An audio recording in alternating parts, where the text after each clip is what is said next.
दोस्तों वीडियो बहुत बड़ा है। अगर आप पूरा वीडियो नहीं देखना चाहते तो वीडियो के नीचे डिस्क्रिप्शन में जाइए, वहाँ मैंने टाइम स्टैम्प्स और चैप्टर लिख दिए हैं। आप किसी भी एक टाइम स्टैम्प पे क्लिक कीजिएगा तो वीडियो वहीं से शुरू हो जाएगा। और प्लेलिस्ट में जाकर के रामायण, महाभारत, बाइबल, कुरान, वेद, पुराण ये सब शुरुआत से पढ़ सकते हो। पिछले वीडियो भी देख सकते हो। तो पिछले चैप्टर पे वीडियो पे हमने जहाँ तक पढ़ा था उसके बाद यहाँ से शुरू करते हैं।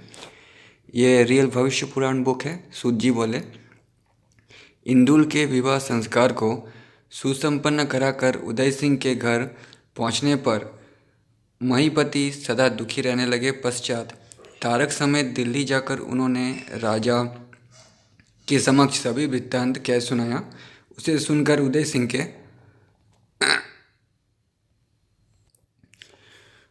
के चरित्र में राजा को महान आश्चर्य हुआ।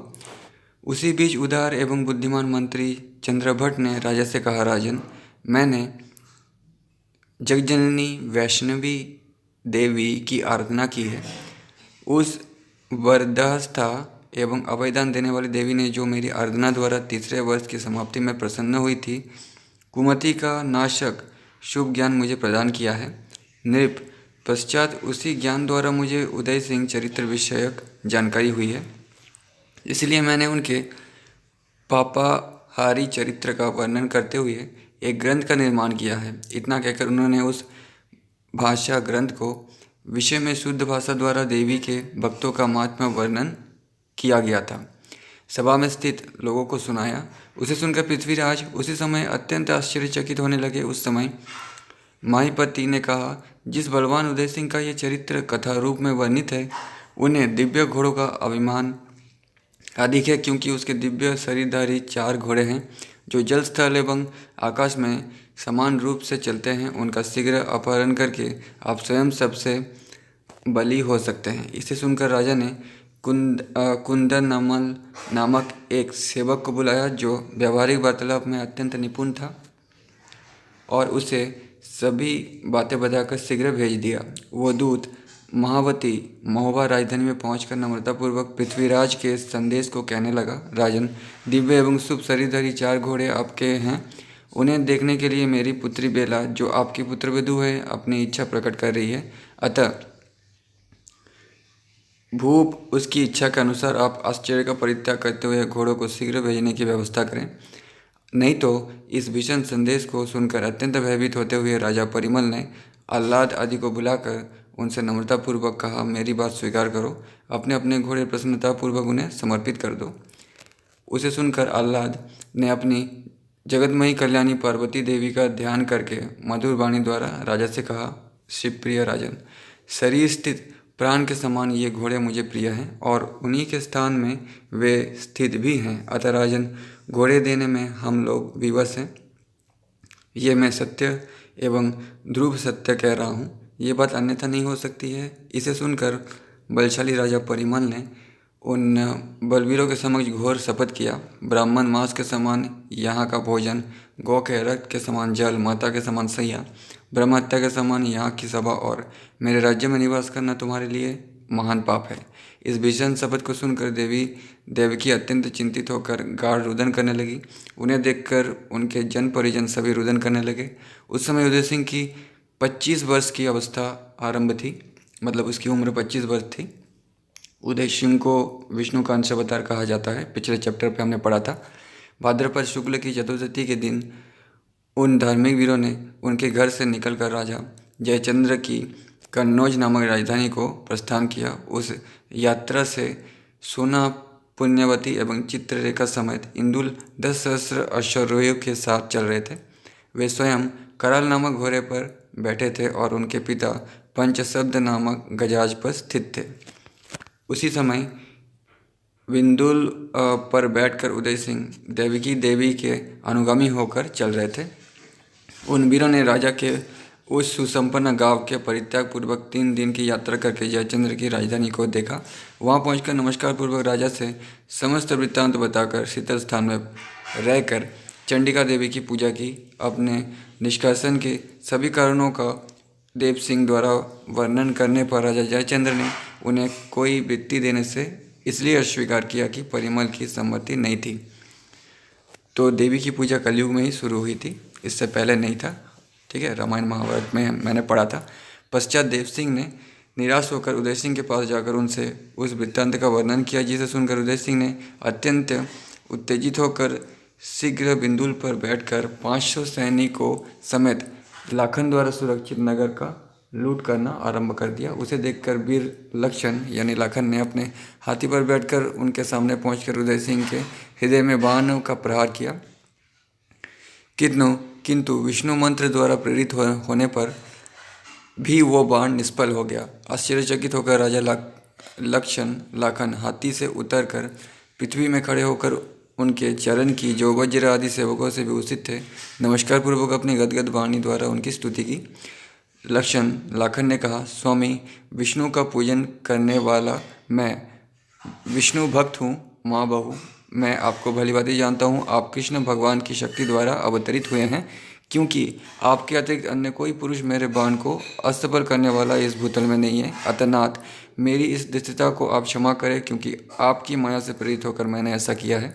इतना कहकर उनको साथ लेकर लक्षण लाखन जयचंद्र के पास पहुंचकर उनसे अपने पराजय का क्रमशः यथोचित वर्णन किया।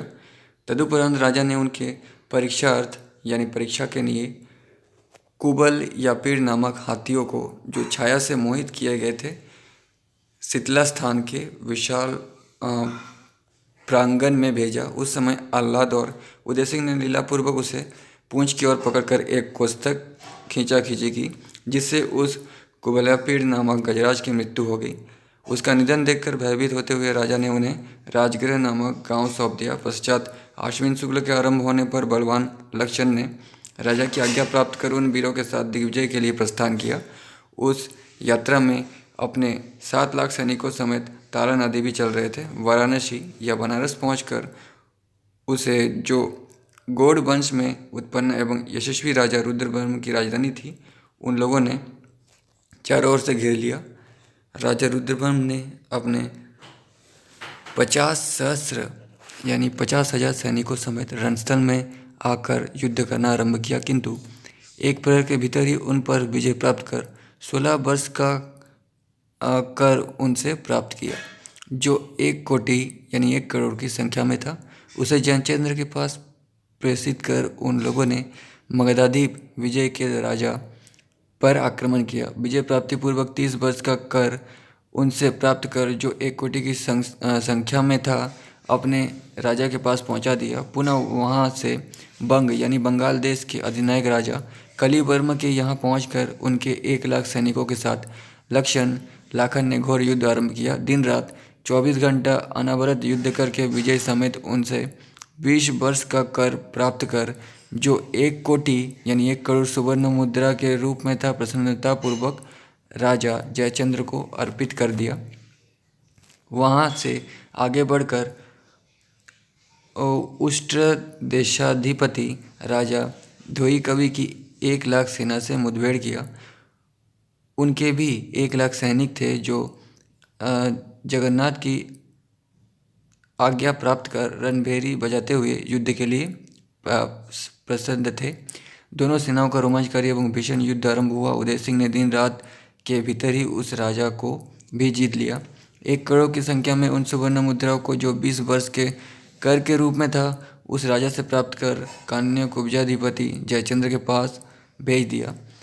फिर लाखन यानी लक्ष्मण वीर ने पुंड्र देश की यात्रा की। वहाँ नागपति नामक राजा के साथ, जिनके यहाँ 50 सहस्त्र सैनिक सदैव सुसज्जित रहा करते थे, युद्ध कर सूर्यास्त के पहले उनसे विजय प्राप्ति पूर्वक 1 कोटि मुद्रा ग्रहण किया।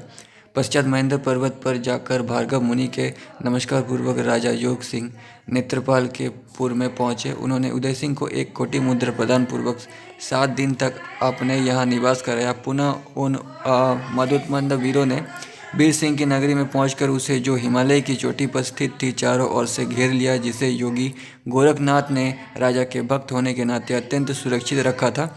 राजा के छोटे भाई प्रवीर ने अपने 10 सहस्त्र सैनिकों समेत लक्षण की लाखन की सेना में से घोर युद्ध आरंभ किया।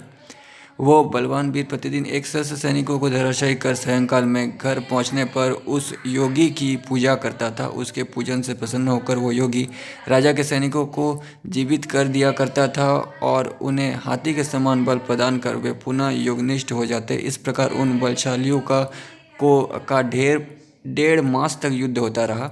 उस समय हताश होकर सैनिकों समेत उदय सिंह ने देव सिंह से कहा, राजन, हम लोगों की विजय क्यों नहीं हो रही है, इसका कारण हमें बताने की कृपा करें।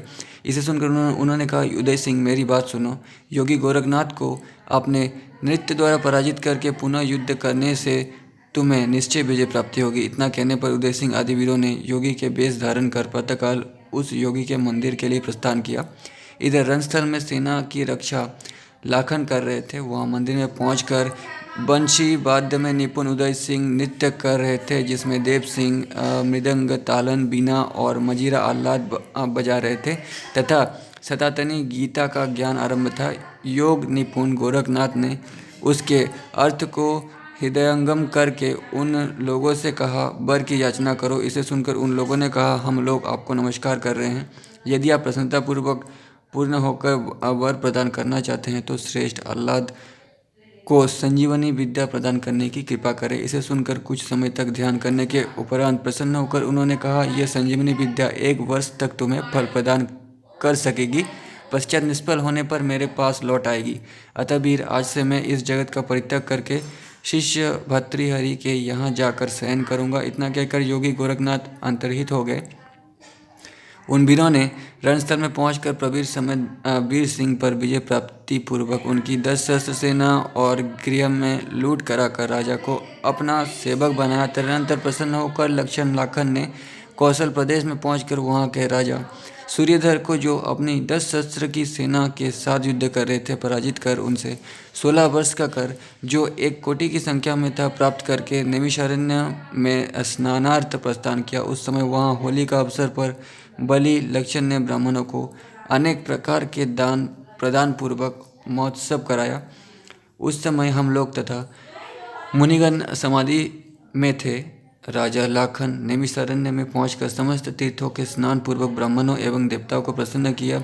उपरांत चैत्र कृष्ण की अष्टमी के दिन कन्नौज के लिए प्रस्थान किया। विप्र, इस प्रकार मैंने तुम्हें उनके दिग्विजय का वर्णन सुना दिया। विप्रो, अब उस कथा को सुना रहा हूँ जिसमें बलखानी या मलखान के स्वर्गवासी होने का वर्णन किया गया है। सुनो।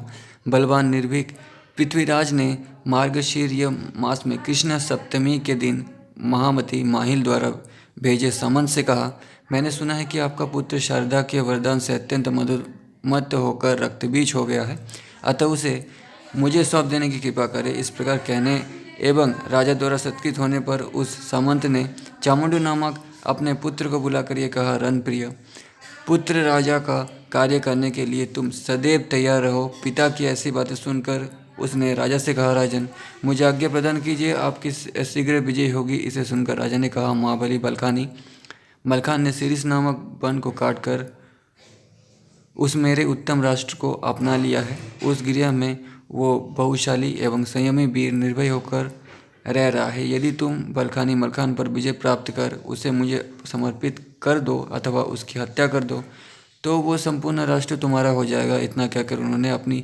7 लाख सेना उसे प्रदान किया और उसने भी प्रसन्नतापूर्वक सैन्य समेत प्रस्थान किया। मार्ग में 3 दिन व्यतीत कर सीरीस वन में पहुंचकर उस यशस्वी बलखानी या मलखान की नगरी को चारों ओर से घेर लिया। बलशाली बलखानी ने चामुंड का आगमन सुनकर महामाया की पूजा समेत अनेक प्रकार के दान करके अपने 1 लाख सैनिकों को लेकर नगर से बाहर रणस्थल की यात्रा की। उसके छोटे भाई महाबली सुखानी भी साथ में चल रहे थे। हरिणी नामक अश्व पर बैठकर अपने शत्रु सैनिकों को धराशायी करना आरंभ किया और कपोत नामक अश्व पर बैठे बलखानी मलखान भी शत्रु की सेना का संहार कर रहे थे। पश्चात प्रसन्नतापूर्वक वे चामुंड के पास पहुंचे। उन दोनों का घोर युद्ध आरंभ हुआ, जिसमें दोनों दल के सैनिक शीघ्रता से नष्ट हो रहे थे। अविराम गति से दिन रात होने वाले उस युद्ध में अनेक शूरवीर क्षत्रिय काम आए। प्रातःकाल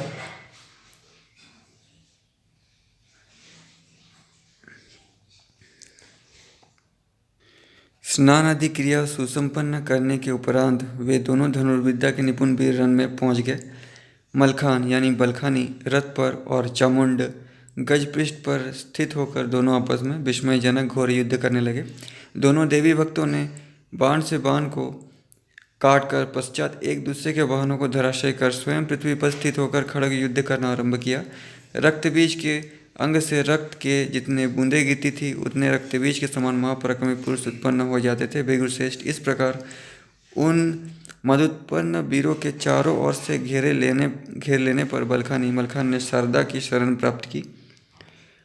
उनके छोटे भाई वीर सुखखानी ने वहां पहुंचकर अपने आग्नेय बाण द्वारा रक्त बीज को दग्ध कर दिया। पहले समय में सुखखानी ने हव्य द्वारा 5 वर्ष तक अग्निदेव की आराधना की थी। उससे प्रसन्न होकर स्वयं पावक देव ने प्रत्यक्ष होकर उन्हें अपना आग्नेय बाण प्रदान किया, जिससे शत्रु का संहार हो जाता है। उसी बाण के प्रयोग द्वारा उन्हें विजय प्राप्त हुई। इसे देखकर बलखानी मलखान उस शत्रुहंता एवं पराजित चामुंड को बांधकर अपने घर लाए और ब्रह्म हत्या के भय से उनका वध न कर केवल स्त्री का वेश धारण कराकर डोला में बैठा उन्हें पृथ्वीराज के पास भेज दिया। पश्चात शेष 5 लाख सैनिकों ने दिल्ली जाकर युद्ध का यथावत वर्णन किया। उस समय स्त्री वेश में चामुंड को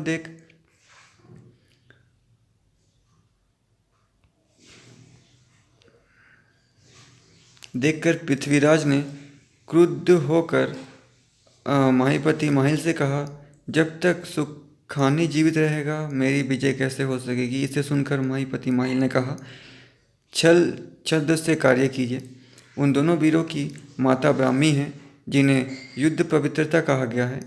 उन्हीं से दूती द्वारा उनके मरण के कारण का पता लगाकर पुनः युद्ध आरंभ कीजिए।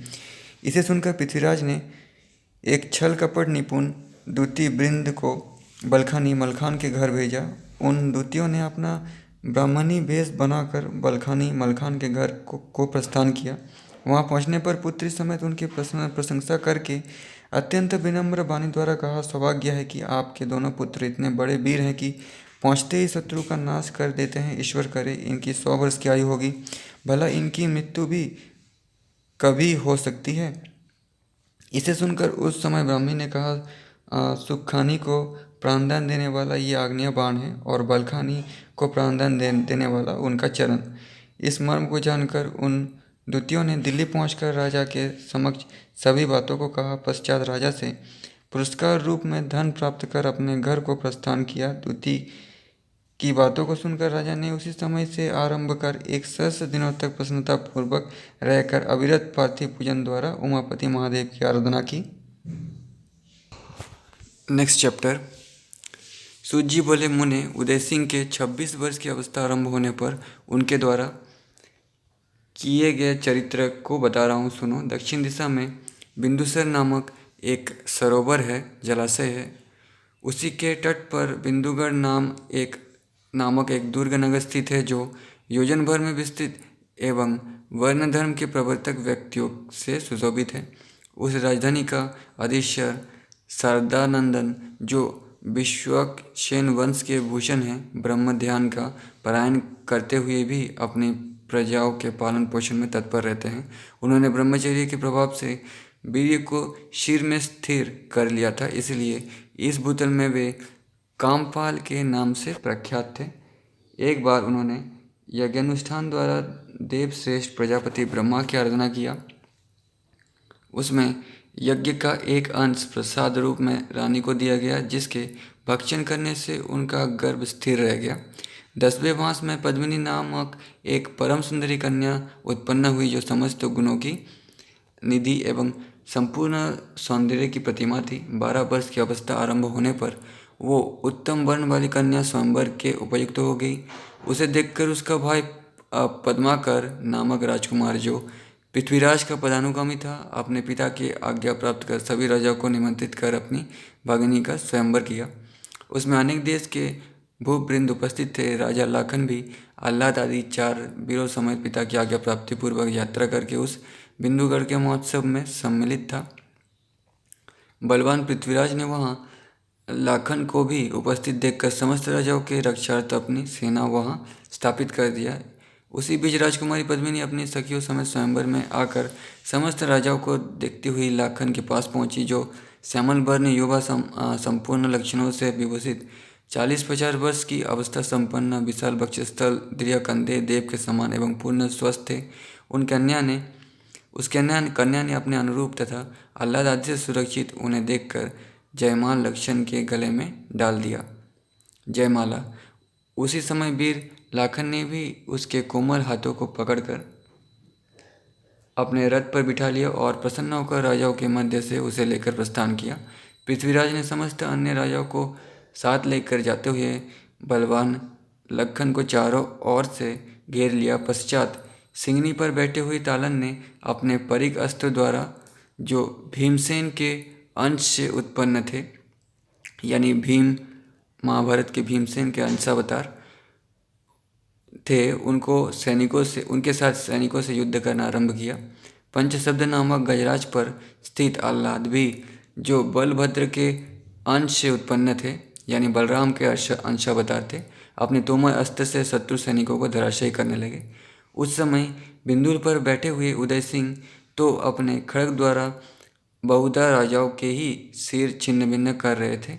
देव सिंह मनोरथ पर बैठे हुए अपने उस भीषण भाले से शत्रुओं का वध करते हुए बार बार सिंह गर्जना कर रहे थे और लाखन अपने धनुष पर वैष्णव शरों को देखकर पृथ्वीराज के सेना नायकों को धराशायी कर रहे थे। एक प्रहर तक दोनों दलों का भीषण संग्राम हुआ। पश्चात पृथ्वीराज समस्त राजाओं समेत युद्ध का त्याग कर दिल्ली चले गए और शारदानंदन ने शुभ मंडप की स्थापना समेत विवाह की सभी क्रियाओं को धन धान्य से प्रदान समेत सुसंपन्न करके कन्यादान लखन को सौंप दिया। उसी बीच महापति ने आकर राजपुत्र पद्माकर से कहा, जो अपनी 1 लाख सेना समेत स्थित थे, मित्र महावीर, आपकी बुद्धि कैसे हो गई है? आश्चर्य है कि आप विश्वक्सेन वंश के क्षत्रिय कुल में जन्म ग्रहण कर वर्णशंकर एवं धर्मच्युत लाखन के साथ संबंध स्थापित किया।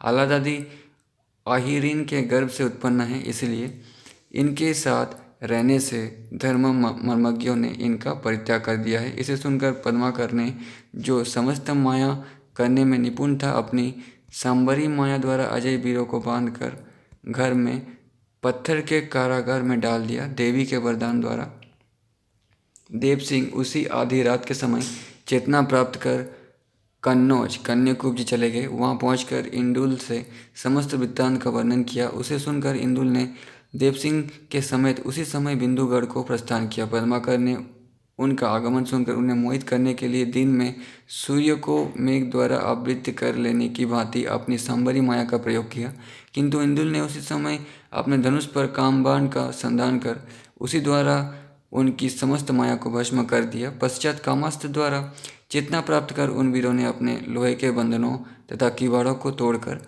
बाहर जाकर शत्रु का नाश करना आरंभ किया। 5 सहस्त्र क्षत्रियों को यमपुरी भेज दिया। उपरांत राजा शारदानंद ने नम्रतापूर्वक वहां आकर यशस्वी लाखन को सादर अपनी कन्या सौंप दी और भांति भांति के भोजन, वस्त्र एवं आभूषणों को अन्य लोगों में सप्रेम वितरण किया। उपरांत राजा ने रुदन करती हुई उन अपनी पुत्री को लाखन के साथ स्नेहपूर्वक अपूर्ण होकर विदा किया। माघ कृष्ण अष्टमी के दिन लाखन अपने घर सकुल पहुंच गए। उनके आने पर प्रेम व्याकुल होकर राजा जयचंद्र ने तालन आदि को 100 गाव पुरस्कार रूप में प्रदान किया और ब्राह्मणों को गो वस्त्र आभूषणों को प्रदान कर महान उत्सव करने का आयोजन किया। सूर्य बोले पार्थिव पूजन द्वारा शिवजी से वरदान प्राप्त कर राजा पृथ्वीराज ने फाल्गुन मास में 7 लाख सैनिकों की एक विशाल सेना लेकर श्रीनगर को प्रस्थान किया। राजा की आज्ञा प्राप्त कर चामुंड ने पुनः क्रुद्ध होकर सुखानी से अपनी 1 लाख की सेना लेकर नगर के बाहर रणस्थल में आकर भीषण युद्ध करना आरंभ किया। उन्होंने अपने आग्नेयास्त्र से 10 सहस्त्र सैनिकों के वध करने के उपरांत पृथ्वीराज के पास पहुंचकर उसे निर्भय होकर कहा, आज मैं तुम्हारा हनन करूंगा अथवा इस रण क्षेत्र में मेरे हंता तुम ही होगे। अतः भूप अपनी विद्या का प्रयोग पहले कर लो, नहीं तो तुम्हें नरक की तैयारी करनी पड़ेगी। इसे सुनकर पृथ्वीराज ने अपने धनुष पर रौद्रबाण का संधान किया, जिससे भीषण एवं महाअग्नि का उत्थान हुआ। उसकी भांति के लिए सुखानी ने अपने पावक अस्त्र का प्रयोग किया, किंतु उस रौद्र अग्नि द्वारा अपने अस्त्र समेत सूखा भस्म हो गए। अपना कार्य करके वो अस्त्र शिवजी के तरकश में प्रविष्ट हो गया। इस घटना को सुनकर बलखानी मलखान भयभीत होकर वहाँ रणस्थल में पहुंचकर भक्ति वे स्मरण पूर्वक शत्रु का नाश करने लगे। उसी अवसर पर शारदा के ध्यान पूर्वक पृथ्वीराज भी वहां पहुंचकर उन्हें देखने लगे और बलाधिक्य पर मोहित हो गए। पश्चात उन्होंने प्रेम पूर्वक बलखानी मलखान से कहा, मेरी एक बात सुनो। मैंने एक कोस के भीतर बाहर गड्ढे बनाए हैं। युद्ध निपुण 1200 सूर जिसकी रक्षा में नियुक्त किए गए हैं, वीरों पर विजय प्राप्त करते हुए उन 12 गड्ढों को पार कर लेने पर तुम्हें मैं अपना आधा राज्य सौंप दूंगा। उस बलवान ने राजा के कहे हुए उस प्रिय वाक्य को सत्य मानकर कपोत तथा घोड़े पर बैठ हाथ में खड़ग लिए वहाँ के लिए प्रस्थान किया। वहाँ के गड्ढों को देखकर उस बलवान ने 100 वीरों को धराशायी करते हुए उस संयमी एवं बाहुशाली महाबली ने 12वें गड्ढे पर पहुंचकर उस चामुंड से जो 10 शस्त्र की सेना लेकर उसे घेर लिया था, युद्ध करना आरंभ किया। बलखानी मलखान ने उस कपटी एवं ब्राह्मणाधम की सेना का हनन करके चामुंड के समीप पहुंचकर बार बार गर्जना की। वहाँ 13वां गड्ढा भी बनाया गया था जो केवल तीन फूसों और मिट्टी से नाममात्र को आवृत कर लिया गया था। उसके नीचे विषयुक्त माले भी गड़े थे। देवरायोग से घोड़ा समेत बलखान उसी गड्ढे में गिर गया जो अंधकारपूर्ण महाघोर गंभीर एवं एक कोस में विस्तृत था। बलखान के चरण भाले द्वारा वितीर्ण हो गए। उस समय उनका घोड़ा अत्यंत कष्ट से बाहर निकलकर अपने चरणों द्वारा शत्रु का हनन करने लगा। उसी अवसर पर चामुंड ने वहां पहुंचकर बलखानी मलखान के सिर के छेदन पूर्वक उनकी सेनाओं का नाश किया। उसे सुनकर गजमुक्ता चिता लगवा कर पति के साथ सती हो गई। इस घटना को सुनकर अपनी स्त्री समेत ब्रह्मानंद वहां आकर सुखानी का दाह संस्कार किया। उपरांत पृथ्वीराज ने उस वीर शून्य राजधानी का नाश कर अपने दिल्ली में उसका महोत्सव मनाया। Next chapter. सूजी बोले, एक बार श्रावण मास की नाग पंचमी के अवसर पर कला प्रिय महीपति माहिल ने दिल्ली को प्रस्थान किया। वहाँ के पंचमी उत्सव को, जिसमें नृत्य गान का महान समारोह होता है, देखते हुए पृथ्वीराज के पास पहुंचकर नमस्कार के उपरांत विनम्र निवेदन किया, राजन, महावती महुआ नगर के कीर्ति सागर के मध्य में यह ब्रीही युक्त वामन महोत्सव अत्यंत समारोह के साथ सुसंपन्न होता है। अतः मेरी नितांत कामना है कि अब की बार आप उस महोत्सव को देखने की कृपा करें। इसे सुनकर पृथ्वीराज ने धुंधुकार और चामुंड समेत लाख सैनिकों को लेकर उस सिंशित नामक वन में पहुंचकर वहां अपना सैनिक निवास बनाया। उसी बीच महीपति शीघ्र चंद्रवंशी राजा परिमल के यहाँ आकर नमस्कार के उपरांत उस मायावी धूर्त ने अपने मुख को गंभीर बनाकर उनसे कहा, राजन, तुमसे युद्ध करने के लिए पृथ्वीराज यहाँ आए हुए हैं।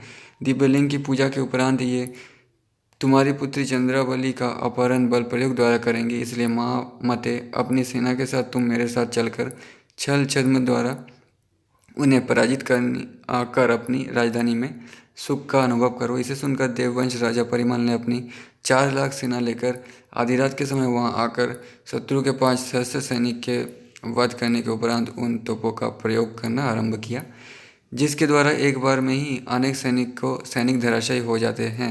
उस समय राजा पृथ्वीराज ने सहसा उठकर कमर कसते हुए उन्हें महान शत्रु समझकर उनसे भीषण युद्ध किया। दोनों सैनिकों के युद्ध करते समय रानी मलना ने अपने पुत्र की हित कामना से मंदिर में जाकर देवी शारदा की भक्ति समेत आदर पूजा की और पश्चात प्रार्थना की, महादेवी, आप समस्त दुख की हरण करने वाली देवी हैं, अतः देवी मेरी समस्त बाधा का अपहरण करो। उदय सिंह ने शीघ्र इसका ज्ञान कराओ। देवी के मंत्र की 10 सहस्रावृत्ति जब हवन तर्पण और मार्जन करने के उपरांत उसी मंदिर में उन्होंने शयन किया। स्वप्न में देवी शारदा ने उनसे यह कहकर कि मलने देवी, शोक मत करो, तुम्हारी ये बड़ी बाधा शीघ्र नष्ट हो जाएगी। तथा उदय सिंह के पास जाकर स्वप्न में उनसे कहना, पुत्र, तुम्हारी जन्मभूमि राजा के द्वारा कष्ट युक्त है, इसलिए उसका उद्धार करो, अन्यथा यह शीघ्र विनष्ट हो जाएगी। देवी की इन बातों को सुनकर चकित होकर उन्होंने जाकर देव की सभी बातें कहा। इसे सुनकर घोर तपस्या करते हुए पवित्रता देवकी ने स्वर्णवती समेत मानसिक पीड़ा से व्यथित होती हुई अत्यंत रुदन किया। उस समय उदय सिंह ने दुखी होकर देव सिंह से कहा, वीर, इस समय मेरा क्या कर्तव्य है, मुझे आज्ञा प्रदान कीजिए। उसे सुनकर देव सिंह ने उन्हें तथा लाखन को साथ लेकर दिग्विजय के ब्याज से महावती महोबा को प्रस्थान किया। भीम सेनांश तालन अपनी 7 लाख सैनिकों का संचालन करते हुए जा रहे थे। केवल अल्लाद ही उस यात्रा से वंचित थे। कल्प क्षेत्र में पहुंचकर उन लोगों ने अपने योगी का वेश बनाकर उसी घोर जंगल में सेना रखकर उदय सिंह, तालन देव सिंह और शबल लक्षण ने अपने नित्य गान की सामग्रियां लेकर उस रण क्षेत्र को प्रस्थान किया। वहां उन दोनों सैनिकों में 7 दिन तक घोर युद्ध होता रहा। उसी 7वें दिन वे वीरगण भी वहां पहुंच गए थे। महाभाग उस दिन घोर युद्ध हुआ था। राजा परिमल ने अपने सैनिकों को पराजित देख विपत्तियों के जाल में फंसकर रथ पर बैठे हुए महाराज के समीप गमन किया। उस समय चंद्रावली के पति यादव ने हाथी पर बैठकर धुंधुकार को उत्तेजित करते हुए उनसे धनुष युद्ध आरंभ किया एवं हरिनागर पर बैठे हुए ब्रह्मानंद अपने शत्रु तारक को ललकार कर उनसे धनुयुद्ध करने लगे। उसी प्रकार रंजीत ने अपने शत्रु राजपुत्र मदन को अपने बाण प्रहारों से व्याकुल करते हुए उनके पुत्र का निधन कर दिया। रूपन अश्वारूढ़ होकर युद्ध कर रहा था। अहिरिन के गर्भ से उत्पन्न गदन, जो शंख के अंश से उत्पन्न था, राजपुत्र नृहरि के साथ घोर युद्ध में लीन था। इस प्रकार उन वीरों के युद्ध करते समय चामुंड ने महापति के कथनानुसार 10 शस्त्र सैनिकों समेत महोबा नगर को, जो परमरण्य चारों वर्ण के नागरिकों से सुशोभित एवं धन धान्य से परिपूर्ण था, देखते हुए धूर्त महापति के साथ दुर्ग के अंदर प्रवेश किया। दरवाजे पर पहुंचकर वो पापी माहिल केवल चामुंड को लेकर भीतर राजमहल में चला गया। उस समय भाई को देखकर मल्ला ने दुखी होकर कहा, आज भाद्रपद मास के कृष्ण पक्ष की अष्टमी का दिन है। इसी दिन यह व्रीहि जो घर में स्थित है, उसे कीर्ति सागर के पुष्प जल में जाना चाहिए, किंतु ना जा सका। ये पापी पृथ्वीराज भी इसी वामनोत्सव के समय आ गया है। आह्लाद और उदय सिंह के बिना इस समय में अत्यंत कष्ट का अनुभव कर रही हूँ। उनके इतना कहने पर हंसते हुए उस महिल ने कहा, उदय सिंह का भेजा हुआ एक देवीदत्त नामक ब्राह्मण कन्नौज से आया है, वही तुम्हारा सभी कार्य सुसंपन्न कराएगा।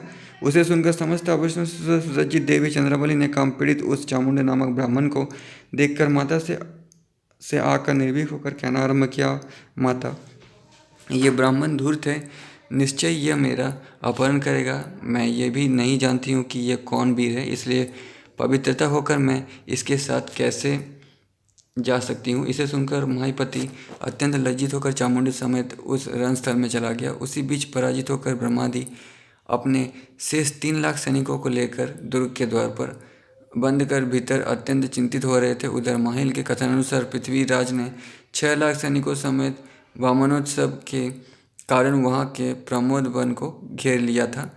तालन आदि चारों वीरों ने शिशिंगपुर पहुंचकर वहाँ के नगर को केवल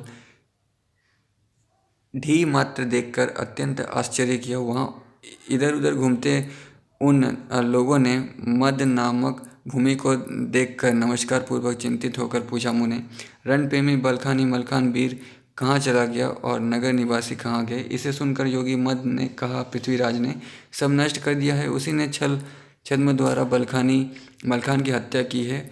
उसी की यह सुंदरी चिता दिखाई दे रही है।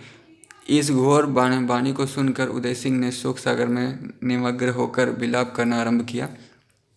हाँ बंधु धर्मपुत्र के अंश, तुम कहाँ चले गए? तुम्हारे बिना इस भूतल में मेरा निवास करना अत्यंत दुस्सह है। मुझे शीघ्र दर्शन प्रदान करो, नहीं तो मैं प्राण त्याग के लिए तैयार हूँ।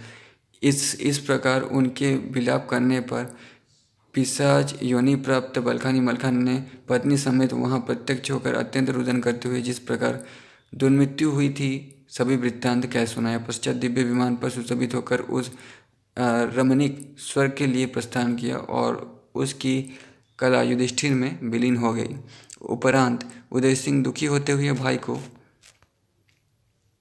तिलांजलि प्रदान कर महोबा के राजमहल में पहुंच गए। वहां उदय सिंह ने बंशी बजाते हुए अपने नृत्य द्वारा देखने वालों को मोहित कर दिया। उस नृत्य में योगी रूप धारण कर तालन, बीना, देव सिंह मृदंग और लाखन मंजीरा बजा रहे थे। उस सुरीली तान को सुनकर राजा माहिल हो गए। उस समय रानी मलना उस वामनोत्सव को देखकर रुदन करते हुए कहने लगी, मेरा प्यारा कहाँ चला गया? भाई समेत उदय सिंह ने मुझ मंदभागिनी को त्याग दिया है। मैं तुम्हें कहाँ पाऊँ? तुमसे सुनने जानकर इस प्रदेश को पृथ्वीराज ने लूट लिया है। इस प्रकार कही हुई मलना को देख स्नेह से अधीर होकर उदय सिंह ने नम्रतापूर्वक उनसे कहा, देवी तुम मेरी बात स्वीकार करो। रानी, हम सभी योगी युद्ध करने में निपुण हैं, अतः तुम्हारे इन सभी कार्यों को सुसंपन्न करने के उपरांत निमिषा रहने जाएंगे। इसलिए तुम्हारे घर में जितने यह स्थित है उन्हें लेकर स्त्रियाँ कीर्ति सागर के समीप चलने की तैयारी करें। हम लोग इस योगी के सेना द्वारा तुम्हारी रक्षा करेंगे। इसे सुनकर उनकी पतिव्रता पुत्री चंद्रावली ने अपनी माता से कहा, यह नृत्य करने वाला उदय सिंह ही है, क्योंकि इसके दोनों नेत्र कमल के समान और अंग अत्यंत मनोरम है। अतः माता, बिना उदय सिंह के इस भूतल में हम लोगों की रक्षा के लिए कौन समर्थ हो सकता है? क्योंकि पृथ्वीराज सबके लिए दुर्जय है, यह केवल उदय सिंह से ही पराजित हुआ है। इसे सुनकर प्रेम विभोर होकर रानी मलना ने उन यज्ञों को उन सुसज्जित सुंदरियों के हाथ में देकर डोला समेत प्रस्थान किया। चलती हुई सभी स्त्रियां उदय सिंह के चरित्र का वर्णन कर रही थी। उस लाखन ने शीघ्रतापूर्वक अपने योगी वेशधारी सैनिकों को, जो तारा नदी की अध्यक्षता में सुरक्षित होकर चल रहे थे, संचालित करते हुए कीर्ति सागर पर पहुंचकर उन 10 सहस्त्र डोले के रक्षार्थ उसको चारों ओर से घेर कर स्वतंत्रतापूर्वक कार्य करने के लिए उन्हें प्रोत्साहित किया। उस समय कलह प्रिय महीपति माहिल ने उदय सिंह का आगमन सुनकर पुत्र समेत चंद्रवंशी परिमल के पास पहुंचकर रुदन करते हुए उनसे कहा, महाराज, उन योगियों ने सब स्त्रियों को लूट लिया, जिनमें मलना और चंद्रावली का भी अपहरण हुआ है। योगी के वेश में आए हुए वे सभी सैनिक पृथ्वीराज के ही थे, जिन्होंने पुत्री चंद्रावली तारक को और मेरी भगिनी को पृथ्वीराज को सौंप दिया है। इस घोर वाणी को सुनकर महाबली ब्रह्मानंद ने अत्यंत क्रुद्ध होकर अपने एक लक्ष्य सैनिकों समेत उस स्थान को प्रस्थान किया जहाँ पृथ्वीराज अपने एक सहस्त्र सैनिकों के सहित उपस्थित थे। उनकी सेनाओं की रक्षा कामसेन तथा रंजीत विशेष सावधानी से कर रहे थे। वहाँ की रणस्थली में दोनों सेनाओं का घोर संग्राम हो रहा था। उस समय योगी के वेशधारी तालन, ब्रह्मानंद के लाखन, शूरप्रवर अभय सिंह के और देव सिंह स्वयं महापति के पास पहुंचकर सहायता करने लगे। उस बीच अपने शत्रु पर विजय प्राप्ति पूर्वक उन्हें बांध लेने एवं उन दोनों के प्रसन्न होने पर वहां कामसेन सहसा था आ पहुंचा। उसे देखकर लाखन ने कामसेन को और देव सिंह ने रंजीत को पराजित कर बांध लिया तथा वहीं अवस्थित भी रहे। उस समय बलवान ब्रह्मा ने तालन को बांधकर लखन के पास पहुंचकर उनसे धनुर्युद्ध आरंभ किया। धनुष के विनष्ट हो जाने पर लाखन को भी उन्होंने बांध लिया और देव सिंह को मूर्छित कर दिया। इससे योगियों की सेना में हाय हाय मच गया और वे इधर उधर भागने लगे। ऐसा अनर्थ देखकर उदय सिंह ने नम्रतापूर्वक उन सभी स्त्रियों से कहा, ब्रह्मानंद यहाँ आकर मेरी सेनाओं को विनष्ट कर रहे हैं, इसलिए मेरे साथ मैं तुम सभी शीघ्र चलो। इतना कहकर उन्हें साथ लिए उदय सिंह ब्रह्मानंद के पास ज्योति पहुँचे कि दोनों नर और नारायण में घोर युद्ध आरंभ हो गया। बलवान उदय सिंह ने आकाश मार्ग से उनके रथ पर पहुंचाकर तलवार द्वारा उन्हें मूर्छित कर दिया। पश्चात उनके मूर्छित हो जाने पर उन्होंने तालन आदि को मुक्त बंधन किया। उपरांत अपनी योगी वेशधारी सेना समेत रणस्थल में प्रस्थान किया। योगी सैनिकों के पराजित होने पर महाबली ब्रह्मानंद ने उन समस्त स्त्रियों को साथ लेकर घर के लिए प्रस्थान किया। उसी बीच महीपति के अनुमोदन करने पर बलवान पृथ्वीराज ने, जिन्हें शिव जी का वरदान प्राप्त था, उन स्त्रियों को चारों ओर से घेर लिया। पश्चात युद्ध होते समय नृहर अभय के साथ, मर्दन रूपन के साथ, सरदान मदन के साथ, तारक ब्रह्मानंद के साथ और चामुंड कामसेन के साथ धनुर्युद्ध करने लगे।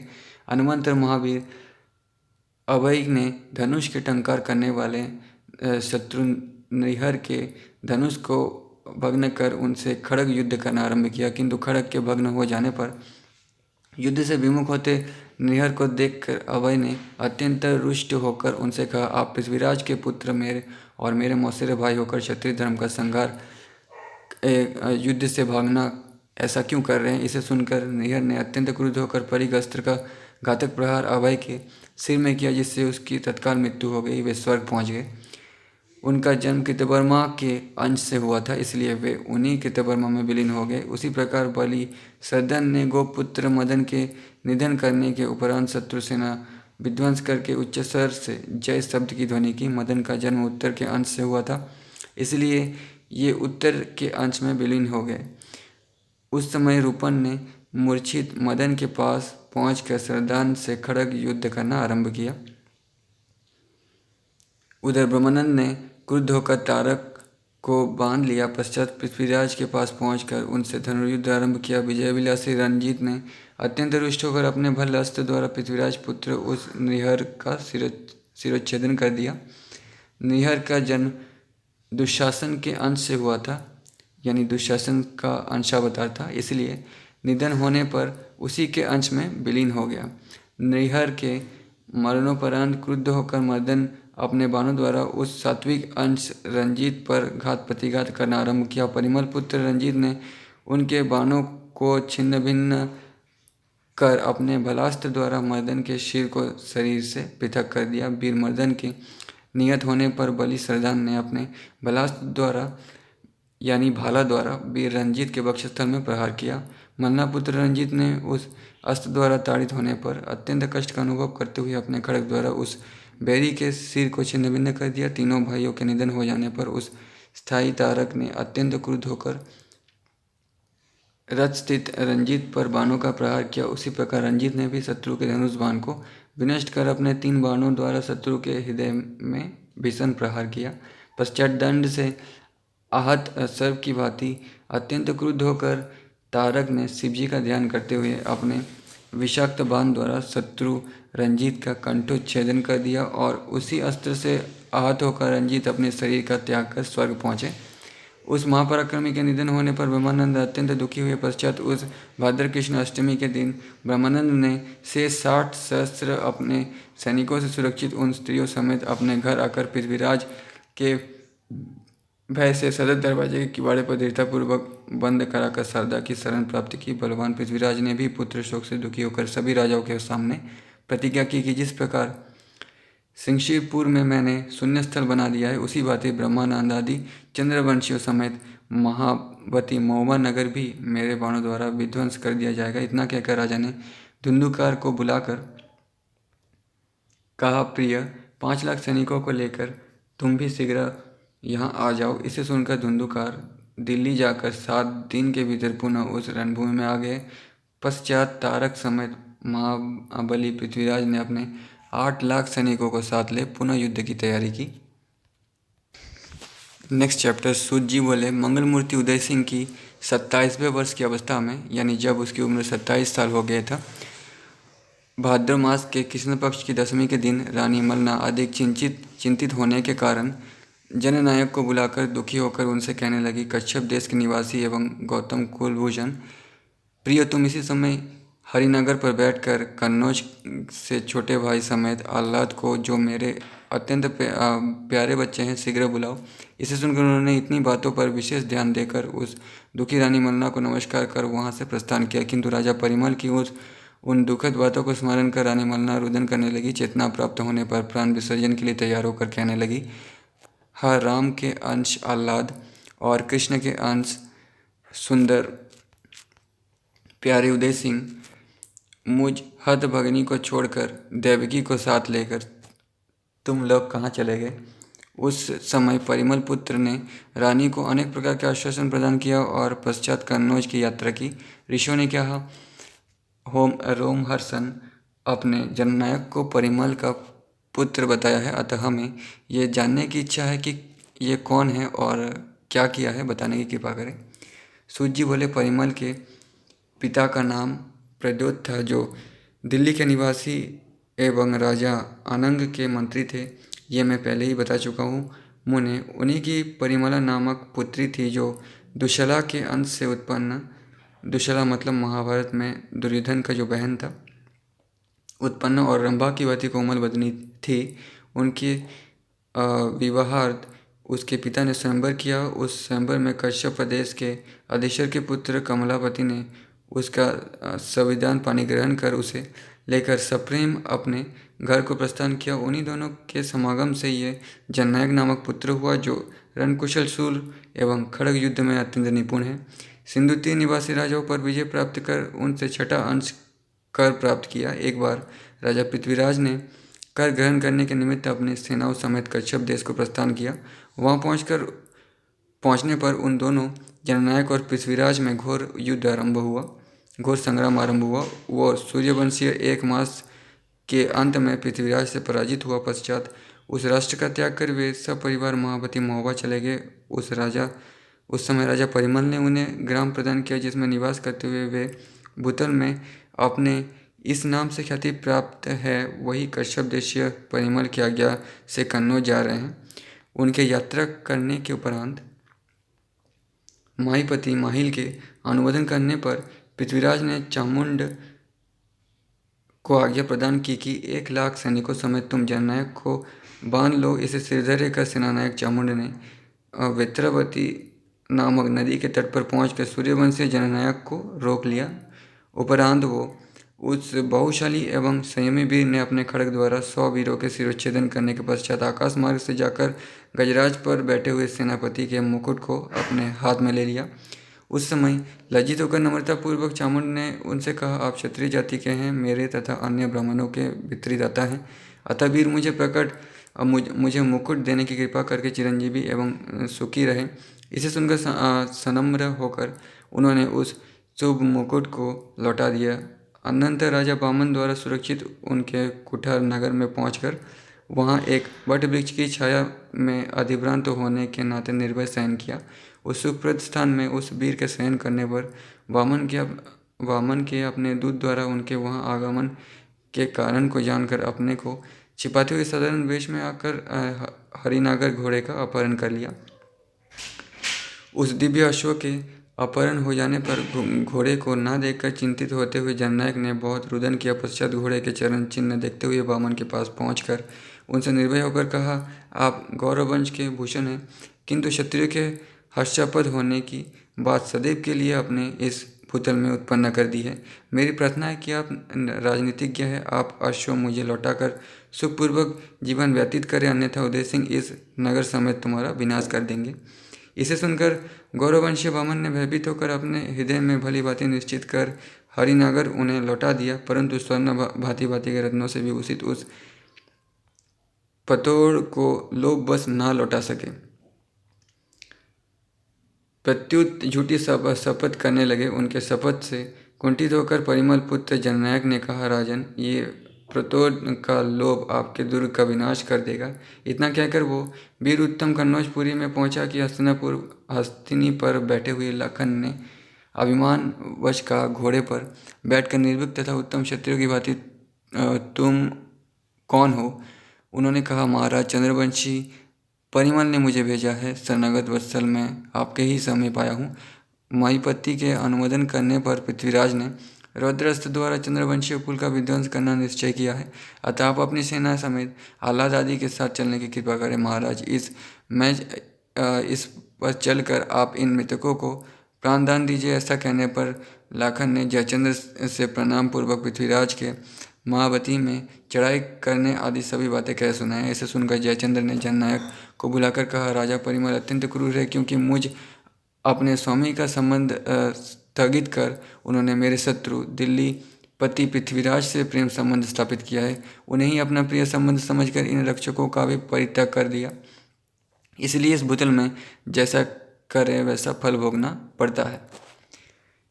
इसमें मैं क्या कर सकता हूँ? इसे सुनकर नम्रतापूर्वक उदय सिंह ने कहा, राजन, परिमल तो अतिशुद्ध है, किंतु माहीपति की बात मानकर वे आपसे पृथक होकर पृथ्वीराज के वश में हुए हैं।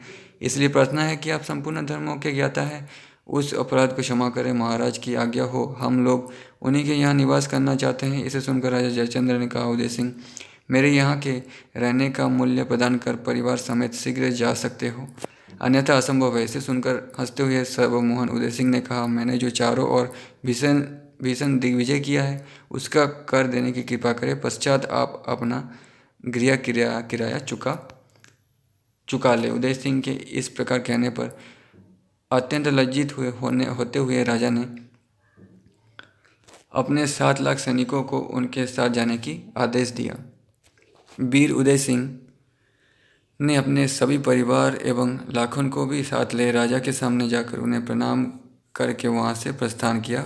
मार्ग में पहुंचकर सर्वप्रथम कुठार नगर के दुर्ग को घेर लिया। उनका आगमन जानकर राजा वामन ने शस्त्र उस प्रबोध कोड़े को उन्हें प्रदान किया। बलवान लाखन ने 10 सहस्त्र सेना समेत आए हुए उन वामन को पीछे आने के लिए आदेश प्रदान कर स्वयं यमुना नदी के उत्तम तट पर पहुंचने के लिए शीघ्र प्रस्थान किया। वहां यमुना जल को पार कर भी लक्षण ने 60 सहस्त्र सैनिक समेत उदय सिंह समेत उपस्थित राजा गंगा सिंह को आगे चलने के लिए आदेश देते हुए स्वयं बेतवा नदी के सुरभ्य तट पर पहुंचने के लिए प्रस्थान किया। सेनाओं समेत वहां पहुंचने पर समस्त शस्त्रास्त्रों से सुसज्जित वे वीर क्षत्रियगण वहां निवास करने लगे। उसी बीच एक लक्ष्य सैनिकों समेत वीर चामुंड ने भीषण गर्जना करने एवं शत्रु ध्वंस करने वाली तोपों को वहां रखकर युद्ध आरंभ कर दिया।